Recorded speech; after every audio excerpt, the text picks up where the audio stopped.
샬롬. 오늘은 이사야서 52장 13절에서 53장 6절까지 말씀을 통해서 고난받는 종에 대한 말씀을 증거하기를 원합니다. 특별히 4절 말씀처럼 그는 실로 우리의 질고를 지고 우리의 슬픔을 당하였거늘 우리는 생각하기를 그는 징벌받아 하나님께 맞으며 고난을 당한다 하였노라. 아멘. 이 말씀처럼 하나님의 생각과 사람들이 보는 관점이 다양합니다. 이런 말씀을 통해서 정말 사람들에게 하나님 원하는 형통한 교훈은 무엇인지, 그리고 우리가 생각하는 그리스도의 진정한 모습은 어떤 모습이었는지, 그리고 위선적인 사람들과 순환당하는 종, 고난당하는 종의 모습을 증거합니다. 사랑방 시간에는 이 다음이 있다는 순종하는 종에 대한 말씀을 시리즈로 순서로 증거합니다. 그래서 형통한 교훈, 많은 사람들은 형통하기를 원합니다. 범사에 형통하기를 원합니다. 하나님 뜻에 순종하는 사람이 형통하기를 원합니다. 오늘 고난받는 종의 얘기는 이사야서 52장 13절부터 시작됩니다. 53장 1절부터 시작된 것이 아니라 52장 13절부터 이어지는 문맥입니다. 보라, 내 종이 형통하리니 받들어 높이 들려서 지극히 존귀하게 되리라. 아멘. 여기 종은 누굴까요? 내 종, 하나님께서 형통하게 만든 종은 누굴까요? 이것은 메시아입니다. 그리고 궁극적으로 이것은 예수 그리스도를 상징합니다. 예수 그리스도가 어떻게 형통했는지는 궁극적으로 보면 하나님께 절대적으로 순종하고 희생했던 것을 보게 됩니다.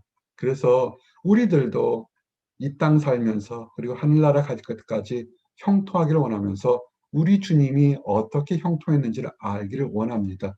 형통하기 위해서는 알아야 될 것이 13절에 보라, 내 종이 형통하리니 받들어 높이 들려서 지극히 존귀하게 되리라. 아멘. 우리 종은 예수 그리스도 메시아를 상징한다 하지만 또한 우리도 이렇게 되기를 원합니다. 근데 보게 되면 형통하리니 존귀하게 되리라. 사람들이 원하는 거죠. 이 땅 살면서 많은 범사에 형통하게 되고 또한 가치 있게 진정으로 존귀함 받는 것이 어딘가를 찾아야 되는데, 여기 보면 형통의 성공은 하나님의 지혜와 연관되어 있습니다. 세상의 지식을 많이 쌓아놓거나 물질을 많이 쌓아놓은 것은 형통은 모르겠지만 존귀하지는 않습니다. 인정받지 못하는 건 참 많습니다. 시편 2편에 보니까 그런즉 군왕들아 너희는 지혜를 얻으며 세상의 재판관들아 너희는 교훈을 받을지어다. 아멘. 군왕들, 권력을 가지고 힘을 가지고 물질과 부한 사람들이죠. 그런 사람들이 형통하기 위해서 사람들은 어떻게 살까요? 군대가 강하면, 물질이 많으면, 집이 넓으면, 뭔가 새로운 걸 이루면 이렇게 될 거라 보지만 하나님께서는 뭐라고 말씀하시면 하나님의 지혜를 얻고 하나님이 말씀하신 지혜의 교훈을 따르라 그런 것입니다. 우리 메시아께서 왜 형통했냐면 하나님의 지혜가 충만했고 하나님의 교훈에 순종한 것을 알 수 있습니다. 그래서 처음 말씀드린 것처럼 오늘은 고난받는 종이고 우리 사랑방 금요일 시간에는 순종하는 종에 대한 얘기를 말씀을 증거합니다.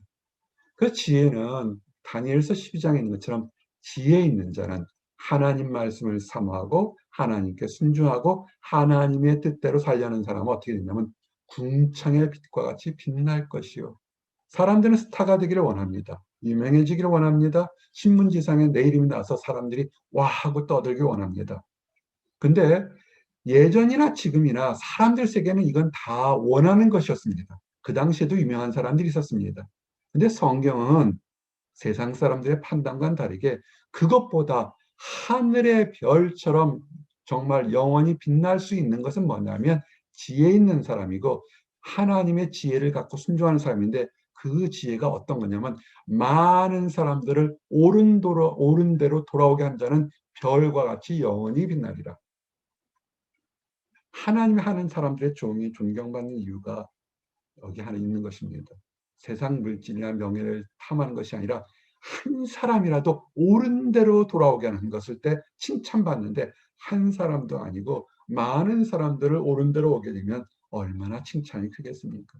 여러분이 가진 곳에서 여러분의 재능과 지식과 지위와 환경 속에서 한 사람이라도 많은 사람들을 옳은 대로 거룩한 곳으로 옮기도록 인도하면 좋겠지만, 아니더라도 한 사람이라도 여러분 삶에 옳은 대로 옮길 수 있으면 여러분의 이름은 지혜 있는 사람이요 별과 같이 빛나는 그런 사람인 것입니다.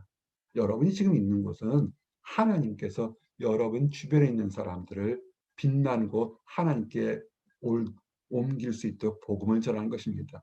주변에 있는 직장이나 동료나 학상 사람들을 미워하고 비난하고 정죄하고 여러분을 그곳에 보낸 것이 아니라, 여러분이 그곳에서 빛과 소금의 역할에서 한 사람이라도 올바른 걸로 가도록 만들게 하는 것입니다. 돈을 많이 먹고 영광을 많이 얻었다 할지라도 직장 생활이나 학교 생활이나 또는 사회 생활에서 많은 사람들을 알더라도 한 사람이라도 옳은 데를 돌아가게 하지 못하면 그것처럼 시간을 낭비하는 것이 없습니다. 지식의 근본이 뭘까요? 여호와를 경외하는 것이 지식의 근본이오늘. 지금 하나님께서 말씀이 뭡니까?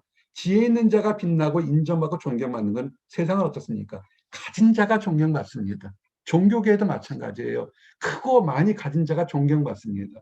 하나님 뜻은 그게 아니라 크고 많이 가진 것이 아니라 한 사람이라도 두 사람, 세 사람, 할 수만 있으면 많은 사람을 하나님 곁에 하나님 나라의 밝은 빛을 따도록 인도한 사람이 존경받는 것입니다. 이것이 지혜고 이것이 여호와를 경외하는 근본인데, 미련한 자는 지혜와 훈계를 멸시합니다. 나는 기회가 없어서, 나는 환경이 없어서, 나는 뭐가 안 되기 때문에 복음 전하고 증거할 모든 것을 놓치게 됩니다. 자, 그러면 이렇게 다 핑계댈 때 모든 것을 가졌던 예수님은 어떻게 순종했는지를 보면 알게 됩니다. 그리스도의 진정한 모습이 알 수 있습니다. 근데 눈에 드러나는 모습과 이사야서 52장부터 53장에는 우리가 보는 예수 그리스도의 모습과 하나님 보신 예수 그리스도의 모습이 다르다는 겁니다. 52장에 보면 전에는 그의 모양이 타인보다 상하였고 그의 모습이 사람들보다 상하였으므로 많은 사람들이 그에 대해 놀랐거니와, 이미 53장에 비밀을 드러내기 전에도 메시아에 대한 것을 보면 이 땅에 메시아가 올 때 메시아의 모습은 사람들이 생각하는 것처럼 개선장군처럼 아주 유명한 왕처럼 CEO처럼 모습이 아니라 겉모습은 초라해 보이고 인정받지 못한다 할지라도 그가 나라들을 놀라게 할 것이며 왕들은 그로 말미암아 그들의 입을 봉하리니, 그의 모습이나 그의 처한 행동은 비참하고 보잘것없었을지라도 그가 하는 행동을 인해서 세상 사람들이 감탄하고 놀라고 눈물 흘릴 것이며 권력을 가진 왕들이 입을 다물 것이라고 합니다. 이 예언의 말씀은 빌립보서 2장 6절부터 11절 말씀에 좀 더 자세하게 풀어져 있습니다. 자, 보면 순환당할 때 모습을 보면 빌립보서 2장에 보면 그는 근본 하나님의 본체시나 하나님과 동등됨을 취할 것으로 여기지 아니하시고, 아멘. 믿음과 지혜가 있는 사람은 우리 예수님이 2000년 전에만 잠깐 짠하고 싶지 않은 걸 압니다. 천지 창조할 때 말씀으로 천지를 창조할 때 그 말씀이 예수님입니다. 말씀이 육신이 되어 이 땅에 오매라 그랬습니다. 즉 하나님과 동등된 본체십니다. 하나님 그 자체십니다. 그런데 그렇게 하나님과 동등된 그 자체인데 자기를 비워 종의 형체를 가지사 사람들과 같이 하셨고, 복음을 전하고서 많은 사람들을 올바른 곳에 인도하기 위해서 자기가 가장 낮은 모습으로 오셨다는 것입니다. 낮추고 낮췄는데 어떻게 하면 죽기까지 복종하셨으니, 사람의 모양으로 나타나서 자기를 낮추시고 죽기까지 복종하셨으니 곧 십자가에 죽으심이라. 지극히 겸손하신 예수님의 모습을 우리가 알 수가 있는 것입니다. 우리가 많은 핑계들이겠죠. 뭐가 부족하고 나는 힘들어서 이것을 못한다 하는데, 사실은 하나님과 동등된 예수님께서 낮추어서도, 그리고 말도 안 되는 사람들까지 얘기해서도 죽기까지 복종하면서 순종했던 모습 한 가지죠.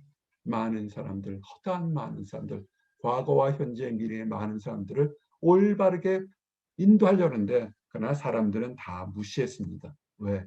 드러난 모습들은 추하고 보잘것없고 연약했기 때문이었습니다. 그러나 그 말씀 쓸 때 그냥 죽고 끝나면 아무 의미가 없을지 모르겠지만 약속하신 대로 내가 하나님의 아들이고 내가 너에게 준 교훈들이 영생의 말씀이기 때문에 내가 부활하겠다는 약속했을 때 모습은 이루었을 때 모습은 빌립보서 2장 9절에 11절에 보니까 이러므로 죽기까지 낮아지고 순종함으로 십자가를 지면서도 원망하지 않았으므로 하나님을 그를 지극히 높여 모든 이름 위에 뛰어난 이름을 주사 만물이 그래서 그리스도 예수 앞에 꿇을 수밖에 없는 것입니다. 겸손하다고 자랑하는 사람 우리 주님 앞엔 자랑할 수가 없습니다. 희생했다고 자랑하는 사람 우리 주님 앞에 자랑할 수 없습니다. 힘들고 어렵다고 하는 사람 우리 주님 앞에 자랑할 것이 없습니다. 우리 주님은 그 모든 것보다 더 낮아지고 힘들고 어렵게 경험했던 것입니다. 그래서 하늘에 있는 자들과 땅에 있는 자들과 땅에 있는 모든 무릎을 예수 이름에 꿇게 하시고 모든 입으로 예수 그리스도를 주라 시인하여 하나님 아버지께 영광을 돌리게 하셨느니라. 아멘. 구약과 신약에서 예수 그리스도의 드러난 모습은 보잘것없었지만 그러나 실제 그의 참된 모습은 존경과 인정과 칭찬을 받기에 합당한 구세주이심을 증거하고 있습니다. 자, 그런데 이제 다시 53장으로 돌아가서 우리의 절하는 것 뭘까요? 이사야서 52장 마지막 말씀이죠. 그렇게 보기에는 연약하고 추하고 남들이 다 흠모할 것이 하나도 없지만 그러나 그가 열방 백성들을 다 감탄하게 만들고 군왕들의 입을 다물게 만들었다 것이다. 그렇게 선하고 사람이 할 수 없는 엄청난 일을 할 거다라고 얘기했지만 구원의 기쁜 소식을 전했지만 53장 1절에 보면 우리가 전한 것을 누가 믿었느냐? 여호와의 팔이 누구에게 나타났느냐? 지금도 복음을 전하고 예수 그리스도가 우리의 소망이요 나의 참된 힘인 예수는 나의 힘이요 우리 찬양 불렀지만 정말로 예수가 나의 힘이라고 믿어지는 것하고 그냥 머릿속에 맴들어 것 입안에 맴들어 것 하늘과 땅의 차이죠. 이스라엘 백성들 거룩하게 하나님께 예배드리는 철저한 종교적인 백성들에게 구원의 기쁜 소식은 전했지만 그냥 머리로 습관적으로 또 그 얘기하고 넘어갔지 참으로 그것을 믿는 사람은 극히 전했다는 것입니다. 그럼에도 불구하고 그렇게 기쁜 소식이 전함에도 불구하고 좋은 소식은 계속 전해졌다는 겁니다. 한 사람이라도 듣기 위해서 좋은 소식을 전하며 평화를 공포하며 복된 좋은 소식을 가져오며 구원을 공표하며 시온을 향하여 이르기를 내 하나님이 통치하신다 하는 자의 산을 넘는 발이 어찌 그리 아름다운고. 말 자체로 기쁜 소식을 전하는 사람은 우리 메시아 예수님입니다. 그러나 이 얘기는 또 함께 이런 기쁜 소식을 전하는 모든 사람들에 해당되겠죠. 이렇게 기쁜 소식을 전했을 때 구원의 소식이 전했을 때 믿는 사람 그렇게 많지는 않았다는 것입니다. 현재도 그렇죠.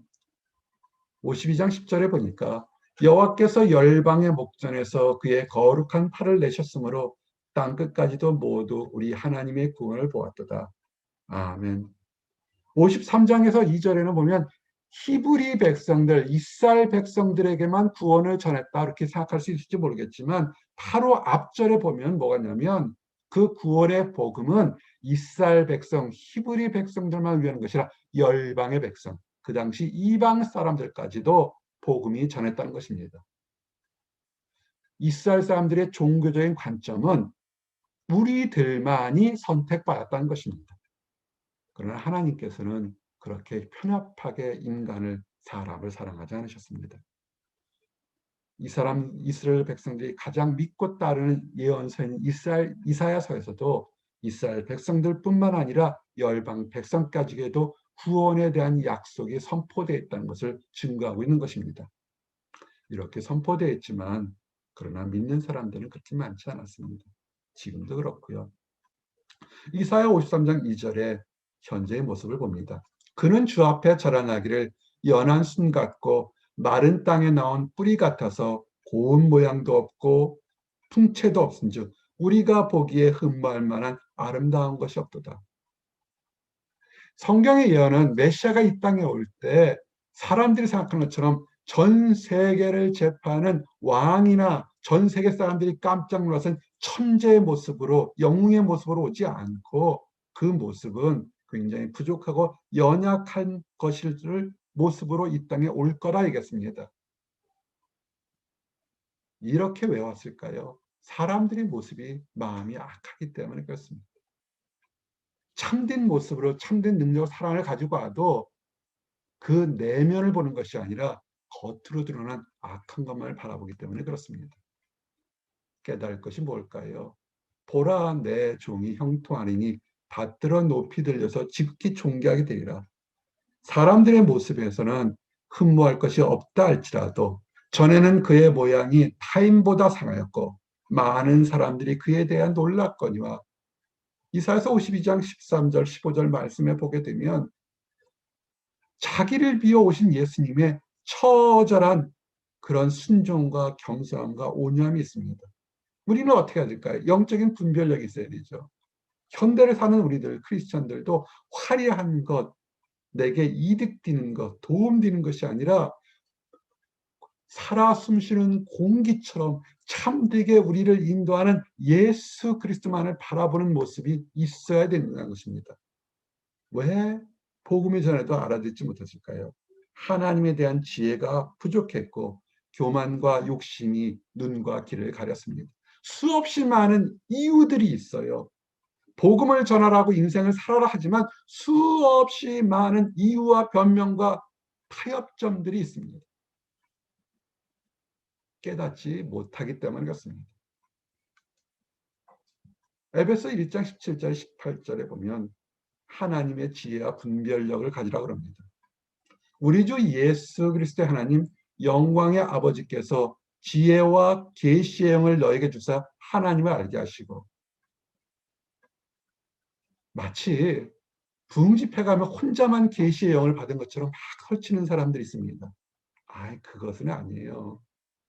모든 성도들에게 하나님은 지혜와 계시의 영을 주어서 되면 하나님 말씀을 분별하고 오늘 예배드리러 오는 여러분들도 하나님께서 지혜와 분별을 하면서 이 예배를 참석하고 있는 것입니다. 그 마음의 눈이 밝아져야 돼요.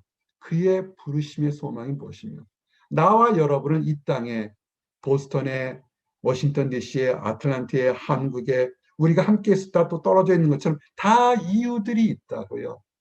그 소망이 무엇인지를 찾아야 되고 우리에게 맡긴 기업의 영광이 무엇인지를 깨달아야 됩니다. 늘 원망하고 저주하고 싸우고 미워하는 일하고 여러분들을 각각의 곳에 보내는 것이 아닙니다. 힘든 상황에서도 오히려 하나님께 영광을 돌리기 위한 변장된 축복이라는 것을 아시기 바랍니다. 하나님의 지혜를 찾으시기 바랍니다. 근데 지혜가 없었어요. 사람들은 분별력이 없었고 일주일에 2번씩 금식 기도하면서 말씀을 외웠지만 분별력이 없어서 우리 그리스도 메시아를 간접적으로 직접적으로 학대했습니다. 이사야서 53장 2절에는 간접적인 학대, 소극적인 멸시가 나오게 됩니다. 그는 주 앞에서 자라나기를 연한 순 같고 마른 땅에서 나온 뿌리 같아서 고운 모양도 없고 풍채도 없은즉 우리가 보기에 흠모할 만한 아름다운 것이었다. 사람들의 생각에는 아름답고 뭔가 눈에 확 와 소리가 나오는 그런 모습을 원했는데 없으니까 메시아를 멸시합니다. 우리가 신약에 있는 이 예언은 그대로 다 이어졌죠. 우리 주님이 고생을 많이 하셔서 33살이 될 때도 얘기를 하죠. 네가 아직 40도 안 된대. 마치 40, 70만 것처럼 육체적인 노동을 많이 해서 고통을 많이 당하셨던 분입니다. 학대하죠. 고운 것이 없고 현대 세상은 어떻습니까? 아름다운 것이 힘을 발하는 세대를 하죠. 그러나 진짜 아름답지 못한 사람들의 얘기는 아무 의미가 없어요. 큰 사람 목소리만 얘기를 합니다. 그렇지 않습니다. 고운 모양도 없고 풍채도 없다 할지라도 그곳에 생명의 말씀이 있고 그곳에 생명의 길이 있다면 우리는 한 번쯤은 생각해 봐야 되는 것입니다. 이렇게 소극적인 멸시와 학대를 받는데 53장 5절에 보니까 적극적으로 학대까지 한 것을 보게 됩니다. 그는 멸시를 받아 사람들에게 버림을 받았으며 간고를 많이 겪었으며 질고를 하는 자라. 채찍에 맞았죠. 버림받고 침받고 모욕 다 당했습니다.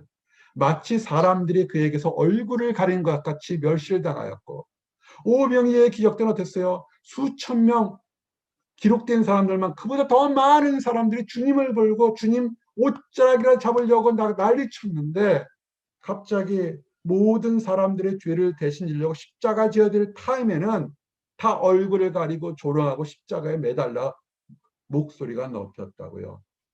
우리도 그를 귀히 여기지 아니하도다. 한 사람도 빼지 않고 모든 그런 메시아를 귀하게 여기지 않았다고요.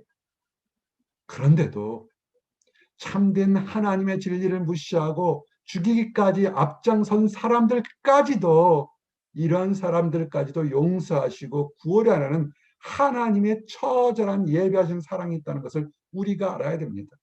우리는 수없이 많은 핑계들이 있어요. 지금 바쁘다, 지금 힘들다, 지금 어렵다. 하나님은 지금도 우리를 부르시지만 그 모든 핑계들을 우리는 소극적으로 멸시하고 적극적으로 학대하고 있습니다. 시간을 낭비들 하고 있죠. 그러나 이런 우리들까지도 한 번 더 귀를 주려고 구원하시는 사랑을 예배하시는 하나님의 사랑을 돌이키셔야 합니다. 이제 마지막으로 어떤 사람을 정죄하고 싶은 건 아닙니다. 위선적인 사람들과 순환당한 종의 모습을 보면서 우리의 모습을 돌아보기를 원합니다. 다시 말씀드립니다. 어느 특정한 사람들을 이렇게 지적하는 것이 아닙니다. 다 포함됩니다. 이사야서의 53장 4절 6절 보면 많이 나오는 눈에 띄는 단어가 우리라는 단어가 나옵니다. 나와 여러분까지 포함하는 모든 우리라는 단어가 나옵니다. 근데 사실 이 모든 우리는 위선적이고 자기 중심적인 사람들의 모습을 얘기합니다. 4절에 6절에 우리가 몇 번인지 한번 쉬어보십시오. 9번 나오게 됩니다. 우리라는 표현에는 사실은 예수 그리스도의 고난, 예수 그리스도가 멸시받고 학대받고 조롱받는 것이 나와는 전혀 상관없다고 생각하는 위선적인 사람들의 모습이 나오게 됩니다. 자, 보십시오. 우리의 질고를 지고 우리가 어렵고 조금 힘들고 멸시받고 누가 무시하면 다 떱니다. 그러나 성경은 우리의 질고, 우리는 예수 그리스도가 멸시받는 것은 그 사람이 뭔가 부족했다. 슬픔을 당하는 것. 우리의 슬픔을 당했는데 우리 탓이라고 생각하지 않습니다. 가끔 힘들고 어려울 때 내가 뭔가 잘못했은가 보다라고 생각하고 돌아보는 사람, 그 사람 꽤 괜찮은 사람입니다. 우리는 생각하죠. 그렇지만 예수 그리스도를 멸시하고 무시합니다. 우리의 허물 때문이요. 우리의 허물 때문에 고통받고 멸시받지만 나하고는 상관없다고 우리는 고개를 돌립니다. 우리의 죄악 때문이었고 그가 채찍에 맞으면 우리가 평화를 누리는데 우리는 상관이 없어요. 평화를 누리게 되면 내가 잘하는 거죠. 내가 좋은 기회를 섰고 좋은 시대에 태어난 거죠. 내가 병원 고침을 받으면 좋은 의사를 만났고 좋은 약물을 얻은 거죠. 내 판단입니다. 양 같아서 내 멋대로 가게 되면 나의 자유가 되는 것이지 질서하고는 상관이 없습니다. 우리 모두의 죄악을. 죄인이라뇨. 크게 소리 지르죠. 내가 왜 죄인입니까? 소리 지르죠. 다 내 판단대로 생각하고 있습니다. 근데 성경은 보게 되면 이렇게 우리라고 9번씩 우리 내 것 나만을 탓하는 곳에서 예수께서 우리 메시아께서 그는 그가란 표현에서 대신 모든 일을 당한 것입니다. 사실은 오늘 하루 우리가 이렇게 있을 수 있었던 것은 메시아 그리스도께서 대신 다 하신 거죠. 간절히 묵묵히 깨닫는 마지막 한 사람을 위해서 구원하기 위한 그리스도의 헌신적인 사랑의 모습을 증거하기로 합니다. 사실 이 말씀을 위해서 오늘 말씀을 증거했습니다. 그래서 그는 실로 우리의 질고를 지고, 성경을 다시 보십시오. 그를 빼게 되면 질고를 지는 것은 내 탓이 아니고 우연일 수 있습니다. 우리의 질고, 우리가 힘든 거 압니다. 우리가 어려운 거 압니다. 때를 잘못 만난 것이 아니라 우리가 힘든 것까지도 짊어지신 분이 계십니다. 그는 실로 메시아께서 우리의 어려움을, 고통을, 멸시함을 짊어지고 그가 징벌을 받아 하나님께 맞으며 우리가 맞아야 돼요. 우리가 부족한 게 있습니다. 그런데 우리 주님께서 대신 맞으셨습니다. 그가 창에 찔렸던 것은 우리의 허물 때문에 우리가 잘한 것도 있지만 사실 돌아보면 추하고 부끄러운 것이 많은데 우리의 허물 때문에 그가 창에 찔렸던 겁니다. 그가 채찍에 맞았던 것, 우리의 크고 작은 죄악 때문이었습니다. 그런데 우리를 탓하지 않으셔요. 눈물 날 지경이에요. 그가 징계를 받음으로, 예수님이 징계를 받으면 우리가 평화를 누렸고, 우리가 힘들고 어려운 상황에서도 예수님께서 어제도 오늘도 그리고 지금 당하는 것이 과거의 문제가 아닙니다. 우리 주님이 징계를 받은 것은 어제 오늘 그리고 내일에 있을 모든 것을 우리는 평화를 누릴 수 있습니다. 이것이 기쁜 소식입니다. 그가 채찍에 맞음으로 우리는 나음을 받았도다. 받을 것이 아니라 받았도다라고 이미 선포가 되어 있습니다. 담대하십시오. 지금 우리가 힘들고 어려운 것, 고침을 받기 위해 기도할 것, 사실은 우리는 할렐루야 찬양을 해야 됩니다. 우리 주님께서 채찍에 맞음으로 우리의 아픈 것은 나음을 입었던 것입니다. 우리의 모든 허물, 우리의 간사함, 우리의 인정하지 못하는 죄악까지도 예수님께 다 담당시켜서 하나님께서 하나님의 사랑은 예수님께 모든 것을 다 담당시켰습니다. 그래서 오늘 우리가 나와 여러분이 이 시간에 있을 수 있었던 겁니다. 어떻게 할까요? 우린 지금부터 1차원, 2차원의 예수님의 사랑이 아니라 4차원, 5차원, 6차원의 더 높은 차원의 영성 차원에서 예수님을 바라봐야 됩니다.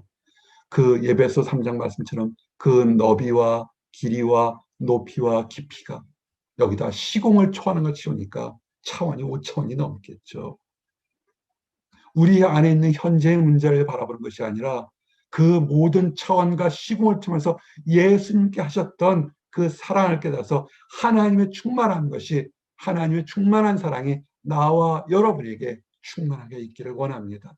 그래서 우리가 기쁠 때 하나님께 감사드리고 힘들 때 하나님께 기도하면서 하나님의 사랑의 풍성함을 찬양하는 나와 여러분이 되기를 원합니다.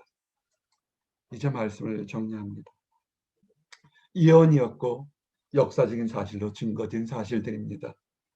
형통하기 위해서는, 그리고 거룩하게 존귀함 받기 위해서는 그리스도의 하신 것처럼 하나님의 지혜가 있어야 됩니다. 우리 주님은 형통하기 위해서 처절하게 순종했고 처절하게 하나님 말씀을 따랐습니다.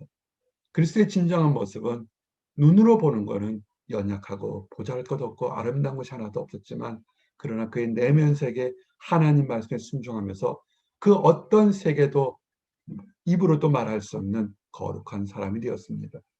우선적인 사람들, 구약시대에도 신약시대에도 수없이 많습니다. 그 우선적인 사람들, 부족한 사람들을 위해서 그리스도는 지금도 고난당하셨고 십자가를 지셨다는 것을 늘 기억하시고 하나님 안에서 우리의 모든 연약함이 고쳐받기를 원합니다. 그는 실로 우리의 질고를 지고 우리의 슬픔을 당하였거늘 빼뜨고 사시고 추렸습니다.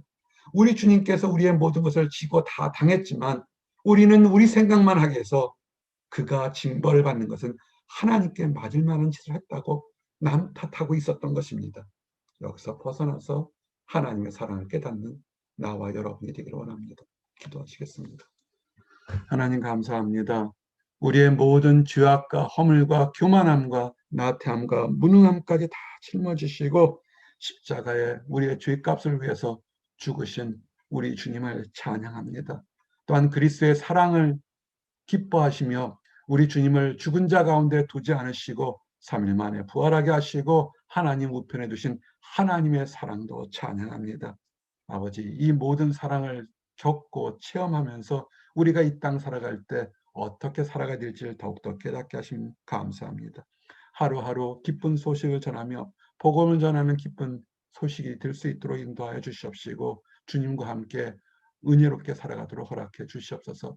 아직 하나님을 알지 못하거나 하나님께서 하신 우리 구주를 보내서 이 땅에 하신 그 사랑을 깨닫지 못해서 세상 속에서 각박하게 살아가는 사람들이 있습니다. 아버지, 이들까지도 사랑하시는 줄 압니다. 아버지, 그들이 달려가던 발걸음에 돌아서서 우리 주님께서 보여주신 희생의 사랑을 깨닫고 광명의 길로 축복의 길로 나가도록 허락하여 주시옵소서. 함께 그들과 함께 우리가 사랑의 손을 내밀러 함께 가도록 허락해 주시옵소서. 늘 감사드립니다. 예수 그리스도 이름 받들어 기도드렸습니다. 아멘.